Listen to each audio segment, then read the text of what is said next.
I am confident that you have all seen the numerous tiny coral islands that spread like dots in the tropics. We can mostly find them in the middle of the Pacific or Indian Ocean, such as in Maldives, Kiribati, Tuvalu, or the Great Barrier Reef. But what if I tell you that these little islands are among the most viable but vulnerable places on Earth? They are viable because the living organisms that have formed them, which are composed of corals, foraminifera, algae, and mollusks, are responsible to protect them against extreme environmental conditions, while at the same time they provide the required sediments they need for their growth and maintenance, creating in this way an amazing self-sustainable ecosystem that can self-grow, self-maintain, and self-adapt to environmental changes. At the same time, though, they are vulnerable because they are less than 3 meters above sea level.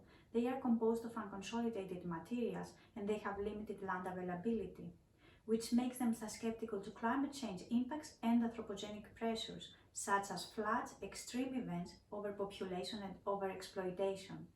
Consequently, researchers argue that by 2050, most of these islands will be uninhabitable, and some of them will be completely lost, which result in a degradation of the ecosystem and mandatory relocation for thousands of people. So my research focuses on how we can sustain these islands, either by expanding them or growing new ones, where people, coral, and environment can coexist in a sustainable way. To achieve that, I started my research by analyzing the natural and artificial island growth processes, not only to understand how they grow, but also to identify how they interact with the environment and people. The outcome of this research resulted in an architectural design toolbox that can be used either to grow new islands or expand the existing ones.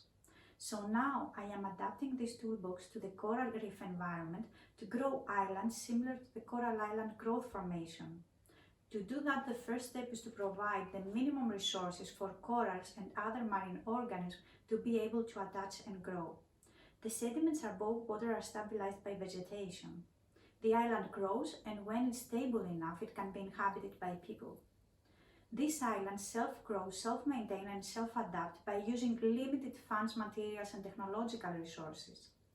My research shows that the islands will be able to respond to the climate change impacts and anthropogenic pressures by adopting a new architecture approach as a medium, where corals and people can thrive in these unpredictable environmental changes if we work together. Thank you.